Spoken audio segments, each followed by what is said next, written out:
Awalnya aku cuma ingin jadi orang yang lebih baik. Aku cuma ingin lebih dekat dengan Allah, memperbaiki hidup, memperdalam ilmu agama, tapi siapa sangka, jalan yang kupilih malah menjerumuskanku ke dalam kegelapan. Sebuah kelompok yang terlihat religius, ternyata menyimpan ajaran yang sangat sesat. Aku kehilangan segalanya. Bahkan, nyawaku nyaris jadi taruhan. Assalamualaikum warahmatullahi wabarakatuh, teman-teman semua. Semoga kalian semua selalu dalam keadaan sehat, diberkahi rezeki, dan dijauhkan dari segala tipu daya yang menyesatkan. Kalau kisah nyata ini bisa jadi pelajaran berharga buat kamu atau orang lain, tolong bantu support channel ini dengan klik like, komentar, dan subscribe ya. Karena satu klik dari kalian bisa bantu menyelamatkan banyak jiwa dari jalan yang salah. Sebelum kita lanjut ke ceritanya, yuk sama-sama kita tulis sholawat terbaik untuk Nabi Muhammad di kolom komentar. Dan seperti biasa, aku pengen tahu, yang lagi nonton ini dari mana aja nih? Tulis juga asal daerah kalian di komentar ya, biar kita bisa saling sapa. Namaku Raffi. Usia aku sekarang 28 tahun. Tapi semua ini terjadi waktu aku masih 21 tahun, usia yang katanya masa-masa mencari jati diri. Saat itu, hidupku benar-benar berantakan. Aku pernah berada di titik terendah yang gak pernah kubayangin bakal aku alami. Dari kecil, aku gak terlalu akrab sama agama. Orang tuaku kerja di luar kota, aku tinggal sama nenek. Nenekku orang baik, rajin ibadah, tapi gak banyak ngajarin agama ke aku. Sekolahku pun sekolah negeri biasa, pelajaran agamanya juga standar. Jadi bisa dibilang, aku tumbuh jadi anak yang gak terlalu ngerti agama, tapi masih tahu batas halal dan haram. Masuk SMA, hidupku mulai berubah. Lingkungan pergaulanku makin bebas. Aku ikut teman-teman nongkrong, kenal rokok, miras, bahkan pernah coba narkoba. Semua itu kuanggap kebebasan. Aku pikir, hidup cuma sekali, nikmati aja. Tapi nyatanya, makin aku bebas, makin aku kosong. Apalagi setelah lulus, kuliahku berantakan, kerja sambilan pun sering gonta-ganti. Aku kehilangan arah. Banyak malam yang kuhabiskan cuma untuk ngelamun, mikir, aku ini siapa sih? Hidup buat apa sih? Dan itulah awalnya, aku mulai mencari sesuatu yang bisa mengisi kekosongan itu. Aku mulai berpikir soal Tuhan.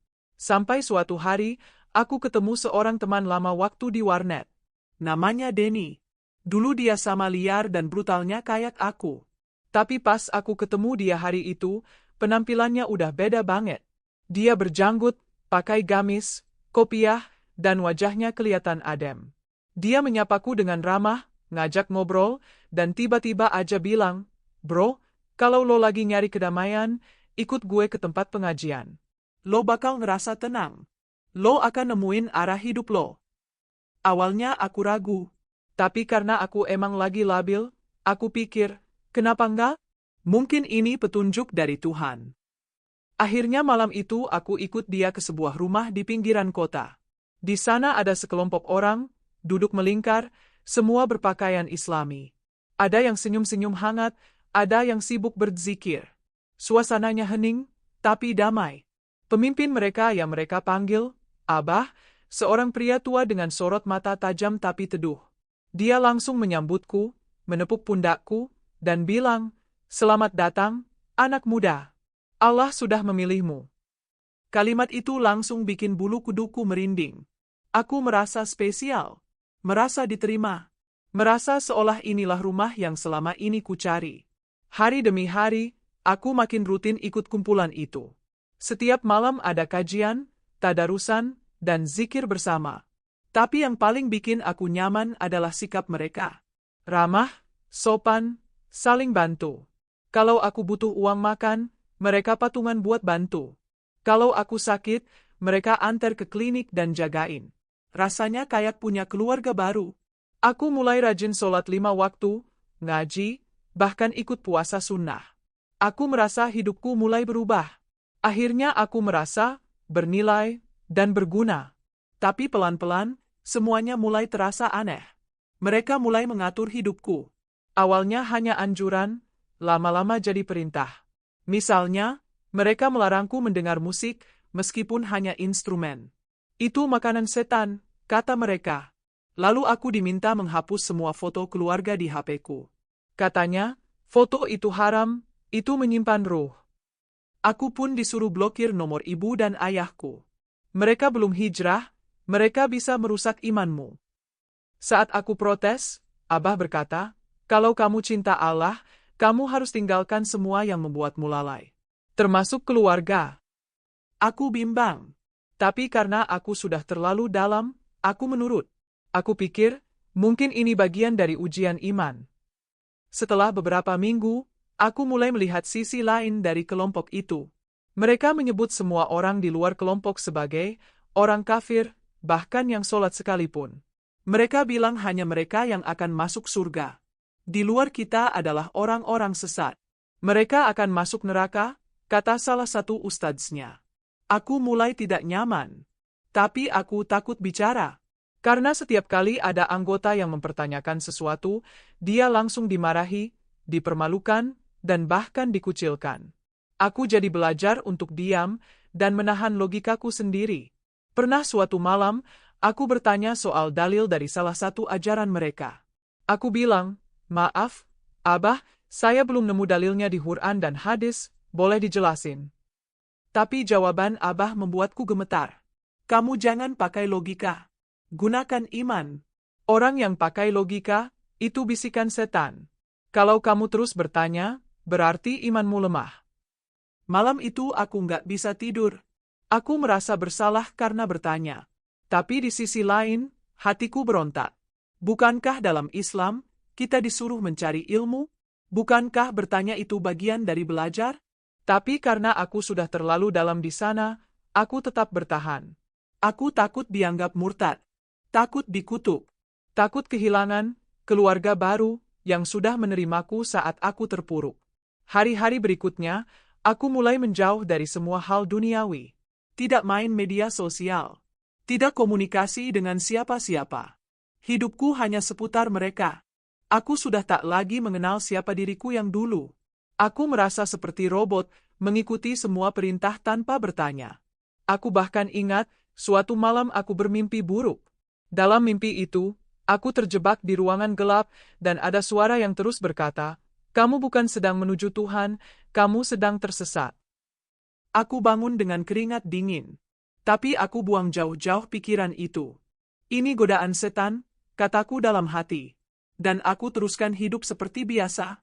Tapi mimpi itu terus berulang, dan setiap kali aku bangun, perasaanku makin gelisah. Sampai suatu ketika, aku melihat salah satu anggota perempuan yang menangis saat keluar dari rumah Abah. Aku mendekatinya, tanya ada apa. Tapi dia hanya bilang, aku capek, aku nggak sanggup lagi. Beberapa hari kemudian, dia menghilang. Dan tak ada satupun dari kami yang diizinkan membicarakannya. Dari situ, hatiku mulai retak. Aku mulai sadar, ada yang tidak beres. Tapi aku belum berani keluar. Karena keluar berarti mempertaruhkan segalanya. Hari-hari di dalam kelompok itu semakin tidak bisa kupahami. Kalau dulu aku merasa damai, sekarang aku justru hidup dalam ketakutan. Bukan takut kepada Allah, tapi takut kepada mereka. Takut dimarahi, takut dianggap murtad, takut dicap sebagai pengkhianat perjuangan. Aku merasa seperti hidup dalam penjara tak kasat mata. Semuanya harus sesuai kata Abah. Bahkan saat aku ingin menengok nenekku yang sakit keras, mereka melarang. Itu jebakan setan, kata mereka. Kalau kamu pergi, kamu akan terpapar energi kafir. Kamu bisa jatuh dalam kemurtadan. Yang lebih menyakitkan lagi, setiap hari aku harus ikut kajian khusus yang hanya boleh diikuti anggota inti. Di sana, Abah menjelaskan doktrin-doktrin yang makin hari makin menyimpang dari ajaran Islam yang kukenal. Dia mengatakan bahwa kiamat sudah dekat dan hanya kelompok kami yang akan diselamatkan. Kalian semua adalah pasukan terpilih. Di akhir zaman, hanya kita yang Allah jaga. Lalu dia mulai membuat aturan baru. Setiap anggota wajib menyetor uang minimal 1 juta rupiah setiap pekan dengan alasan untuk biaya dakwah dan pembangunan markas akhir zaman. Masalahnya, banyak dari kami adalah anak muda lugu, pengangguran, bahkan ada yang masih sekolah. Tapi karena takut dilabeli lemah iman, Semua patuh. Bahkan ada yang nekat menjual laptop, motor, hingga meminjam uang online demi bisa setor. Aku masih ingat wajah Irfan, salah satu temanku di kelompok itu. Dia anak pesantren yang cerdas, tapi datang dari keluarga miskin. Suatu hari, dia datang ke kajian dengan wajah muram. Ternyata dia belum bisa setor uang karena ibunya sakit keras dan butuh biaya rumah sakit. Tapi bukannya dimaklumi, Irfan justru diinterogasi di depan semua anggota. Kalau kamu lebih peduli pada ibumu yang kafir daripada perjuangan ini, berarti kamu bukan bagian dari kami. Aku melihat dia gemetar, menunduk, menahan tangis. Sejak hari itu, dia tak pernah muncul lagi. Kabar burung bilang, dia diusir. Tapi entah kemana dia pergi, tidak ada yang tahu pasti. Setelah Irfan menghilang, muncul aturan baru. Semua anggota dilarang keluar tanpa izin. Bahkan untuk ke warung pun harus lapor. Mereka menyebutnya karantina ruhani, padahal kenyataannya kami semua diawasi ketat. Ada anggota senior yang disebut musrif, semacam pengawas yang bertugas memata-matai. Kalau ada yang ketahuan menyimpan HP pribadi, langsung disita. Kalau ada yang coba kabur, malamnya dibawa ke ruangan khusus dan dinasihati secara keras. Beberapa teman pernah cerita bahwa mereka ditampar, dipukul dengan rotan, bahkan ditelanjangi sambil disuruh istighfar ratusan kali. Tapi semuanya dilakukan atas nama penyucian jiwa. Aku tak berani tanya lebih jauh. Karena aku tahu, aku sedang dikelilingi orang-orang yang bisa menghancurkan hidupku kapan saja. Puncak dari semuanya terjadi saat seorang anggota perempuan, sebut saja namanya Fitri, dijodohkan paksa dengan salah satu petinggi kelompok. Umurnya baru 19 tahun. Anaknya pendiam, sopan, dan baru saja hijrah. Tapi karena dia dianggap paling suci, maka Abah memutuskan bahwa dia harus menikah dengan Ustadz Jamil, salah satu guru mereka yang sudah beristri dan punya 3 anak. Fitri sempat menolak. Tapi jawabannya membuat kami semua terdiam. Kamu ini siapa? Hanya dengan menikahimu, Ustadz Jamil bisa menyelamatkan ruhmu dari siksa akhirat. Menolak berarti menolak surga. Fitri menangis. Tapi tidak ada yang bisa membantu. Bahkan orang tuanya tidak diizinkan tahu. Pernikahan dilaksanakan secara diam-diam, tanpa wali sah, tanpa penghulu resmi. Hanya Abah yang jadi wakil Allah dalam akad itu. Malam itu aku benar-benar gemetar. Aku ingin kabur, tapi aku tak tahu harus kemana. Aku mencoba memberanikan diri curhat pada salah satu anggota yang kelihatannya masih punya hati nurani, Mas Doni namanya. Tapi begitu aku mengungkapkan kecurigaanku, reaksinya membuat aku semakin takut. Dia tidak membantuku, justru dia melaporkanku ke Abah. Malamnya aku dipanggil ke ruangan utama. Lampunya temaram, hawa ruangan itu dingin meski tak ada AC. Di sana, Abah duduk di kursinya, dikelilingi beberapa pengikut setia. Kamu ragu sama kami, Raffi? Tanyanya dengan tatapan tajam. Aku gemetar, mencoba menjelaskan bahwa aku hanya bingung. Tapi belum sempat bicara panjang, dia berdiri dan menampar pipiku. Kamu tahu, orang-orang yang seperti kamu, biasanya mati dalam keadaan hina. Setelah itu aku disuruh sujud, meminta ampun, membaca sholawat 1000 kali tanpa henti malam itu juga. Setelah malam itu, aku mulai diawasi lebih ketat. Semua gerak-gerikku diawasi. Bahkan aku merasa HP-ku yang dulu disita, entah diapakan. Suatu malam aku coba keluar rumah dengan alasan sakit perut dan ingin ke apotek. Tapi saat baru di ujung gang, salah satu musyrif mencegatku. Mau kemana, Raffi? Tanyanya dengan nada curiga. Aku hanya bisa tersenyum paksa dan bilang, beli obat. Tapi malam itu aku tak jadi keluar. Aku kembali ke kamar, memandangi langit-langit sambil menangis pelan. Ya Allah, kalau aku memang sedang tersesat, tolong tunjukkan jalan keluar. Dan doa itu, akhirnya dijawab. Suatu malam, aku melihat sebuah celah. Salah satu pintu belakang rumah tempat kami biasa mengaji lupa dikunci. Aku pura-pura ke kamar mandi, lalu pelan-pelan kabur melalui pintu itu. Aku berlari sejauh mungkin, tanpa alas kaki, hanya mengenakan sarung dan jaket tipis. Jalanan malam itu sepi, tapi hatiku berdegup kencang. Setiap suara motor yang lewat membuatku ciut. Takut mereka menyadari aku kabur, lalu mengejarku. Aku tidak tahu harus kemana. Tapi yang aku tahu, aku harus keluar dari sana sebelum segalanya terlambat. Aku akhirnya naik ojek online ke rumah seorang teman lama yang dulu pernah satu SMA denganku. Namanya Huda, sekarang dia mondok di pesantren. Aku ceritakan semua, dan malam itu, dia hanya menangis sambil memelukku.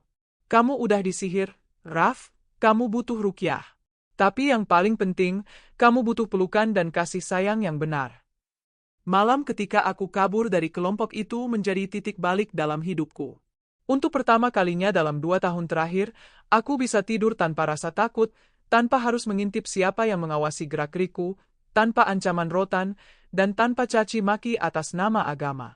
Aku tinggal sementara di rumah Huda, temanku sejak SMA yang sekarang jadi santri di pesantren Salafiyah.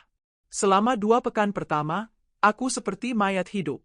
Tubuhku ada di dunia, tapi pikiranku masih terpenjara di tempat itu. Setiap suara adzan membuatku gelisah. Setiap kali ada orang yang menyebut kata taat, aku langsung terbayang wajah Abah dan mata tajamnya yang menyuruhku sujud seperti budak. Aku trauma. Huda sabar banget menemaniku. Dia gak pernah maksa aku cerita.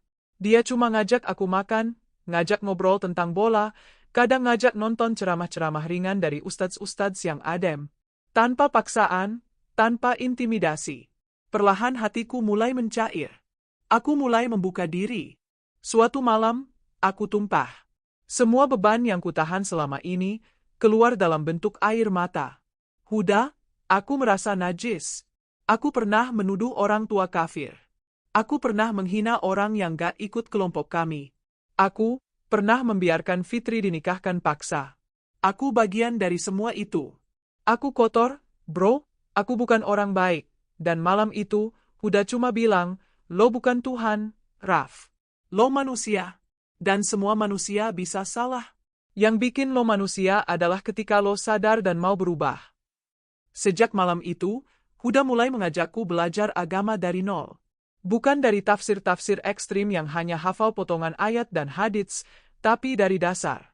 Tauhid, akhlak, fikih ibadah. Kami belajar langsung dari kitab kuning, dari guru-guru yang sanadnya jelas. Semakin aku belajar, semakin aku sadar betapa jauhnya ajaran kelompok itu dari Islam yang sesungguhnya. Islam yang diajarkan Rasulullah itu lembut, penuh cinta, kasih sayang, dan penuh rahmat untuk seluruh alam. Bukan penuh amarah, ancaman, dan pemaksaan. Aku pelan-pelan mulai memulihkan diriku. Tapi prosesnya tidak mudah. Aku sering dihantui mimpi buruk. Kadang aku bangun tengah malam dengan napas tersengal, membayangkan Abah muncul di mimpiku sambil berkata, "Kau akan dilaknat." Tapi Huda dan keluarganya terus menguatkanku. Mereka bahkan membawaku ke seorang ustadz ahli ruqyah. Dari situlah aku baru tahu bahwa banyak anggota kelompok itu pernah diruqyah dan mengaku mengalami hal yang sama. Rasa takut berlebihan, bisikan aneh, bahkan mimpi-mimpi menyesatkan. Dan semua itu ternyata hasil dari manipulasi psikologis dan tekanan batin yang dilakukan secara sistematis oleh para pemimpin kelompok. Suatu hari, aku memberanikan diri membuka kembali kontak dengan keluargaku. Dengan tangan gemetar, aku kirim pesan ke ibuku. "Bu, ini Raffi. Maafin aku ya, Bu." Gak sampai 1 menit, ibuku langsung video call. Tangisnya pecah. Ternyata selama aku hilang, ibu dan bapakku mencariku kemana-mana. Mereka bahkan sempat melapor ke polisi, tapi karena aku sudah dewasa dan tidak ada bukti kekerasan fisik, kasusnya tidak bisa dilanjut. Ibuku cuma bilang, "Ibu gak peduli kamu pernah salah apa, yang penting kamu pulang." Nak, aku nangis kayak anak kecil malam itu. Tangisku gak berhenti. Aku sadar, cinta sejati itu bukan dari mereka yang meneriakimu atas nama Tuhan, tapi dari ibu yang tak pernah berhenti mendoakanmu bahkan saat kamu menyebutnya kafir. Setelah pulih secara mental, aku mulai menata hidup. Aku ikut program rehabilitasi dari Lembaga Perlindungan Saksi dan Korban. Aku juga diajak bergabung dalam komunitas mantan korban ajaran sesat. Di sana aku bertemu banyak orang yang senasib. Ada yang dulunya ustadz di kelompok sesat, ada yang pernah menjadi juru nikah palsu, bahkan ada yang hampir jadi pengantin bom karena doktrin jihad yang salah. Kami semua belajar saling menguatkan. Kami bikin program literasi agama, pelatihan kerja, dan juga penyuluhan ke sekolah-sekolah. Aku merasa, akhirnya hidupku punya makna. Tapi bukan berarti perjalanan ini tanpa rintangan. Kelompok itu ternyata masih aktif. Mereka ganti nama, ganti lokasi, tapi pola ajarannya tetap sama. Suatu kali, aku pernah didatangi seseorang di depan rumah yang bertanya-tanya soal komunitas pengajian lama. Aku langsung curiga. Sejak itu, aku lebih waspada. Tapi aku tidak takut lagi. Aku percaya, selama kita bersama orang-orang yang benar, Allah akan lindungi kita. Sekarang, aku mencoba menggunakan suaraku untuk menyelamatkan orang lain. Aku aktif di media sosial, membagikan pengalamanku agar tidak ada lagi anak muda polos yang tertipu dengan penampilan Islami, tapi kosong dari ilmu dan akhlak. Aku bilang ke semua orang, jangan tertipu oleh jubah, serban, atau gamis. Lihatlah akhlaknya. Lihat bagaimana dia memperlakukan orang tua, perempuan, anak-anak, bahkan hewan. Rasulullah Shallallahu Alaihi Wasallam itu akhlaknya luar biasa lembut. Beliau bahkan tersenyum kepada orang yang membencinya. Aku pun kini berani berdiri di depan forum, menceritakan kisahku.